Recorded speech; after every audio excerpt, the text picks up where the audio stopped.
What's going on, guys? Sean Nalawani here, SeanNal.com, BodyTransformationTruth.com, and in this video here, sort of a boring topic, but it's a basic fundamental nutrition subject that I haven't talked about before, and that is bodybuilding and water intake, and more specifically, how much water should you drink per day for the best overall health benefits, as well as to maximize muscle growth and strength gains and fat loss.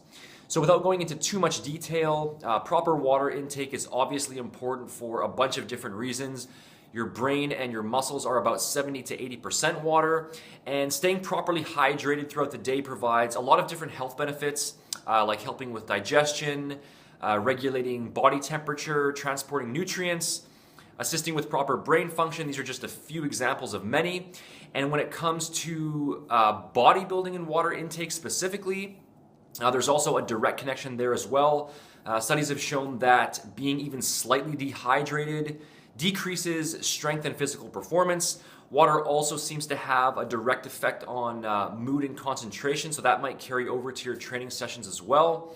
It helps to keep joints lubricated, which could assist with injury prevention. And then on top of that, staying properly hydrated will also cause you to retain less, so you'll have less subcutaneous water retention, and that will reduce bloating a bit and give you a slightly more defined appearance, assuming that your body fat levels are low enough. So then the next question is, how much water should you actually drink?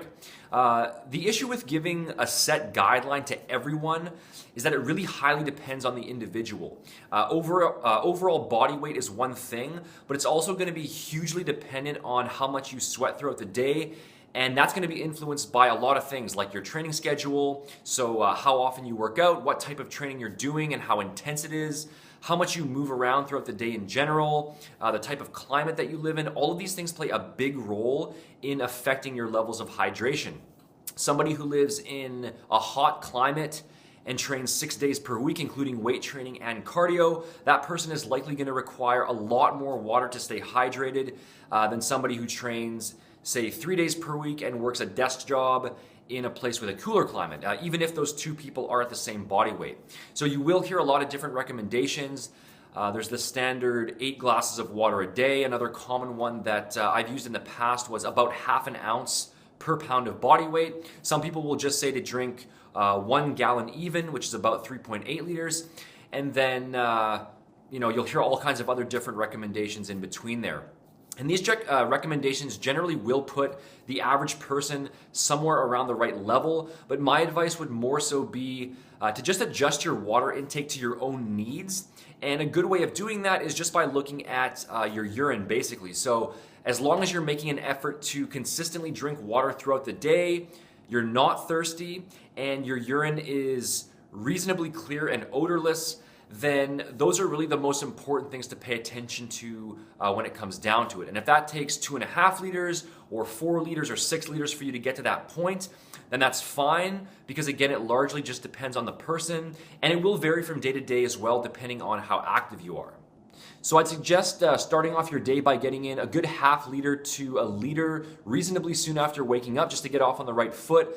And then from there, just take a water bottle with you throughout the day, because that'll be a good reminder so you don't forget. And it also gives you an easy visual just so you can see how much you've drank at any point. Also keep in mind that all liquids except for alcohol do count towards your daily total, whether it's pure water or juice or coffee.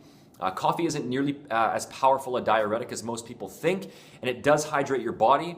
And then on top of that, you'll actually get in a decent amount of water just through your food intake as well. I think it's about 20% of people's water intake actually comes from food.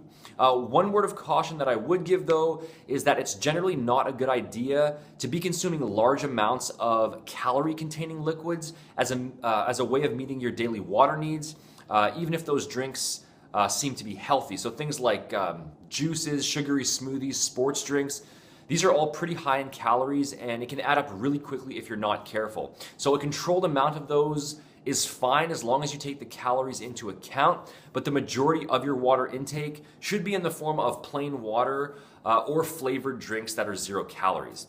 But in any case, bottom line on bodybuilding and water intake, don't stress out about it too much. You don't even necessarily need to specifically track exactly how much you've drank. Just make sure that you have access to water throughout most of the day. Make sure that you're making a consistent effort to drink and stay hydrated, and make sure that your urine is reasonably clear and odorless at most points. And beyond those things, I really wouldn't worry too much about it. So thanks for watching, guys. If you found this advice helpful and you want to get every single tool you need to gain muscle and lose fat as effectively as possible in terms of training, nutrition, supplementation, and everything else, then you can download my Body Transformation Blueprint by clicking here or by going to bodytransformationtruth.com using the link in the description box. Make sure to follow me on social media here if you aren't already. The official website is SeanNall.com, and feel free to like, share, comment, and subscribe to stay up to date on future videos. Talk to you guys again soon.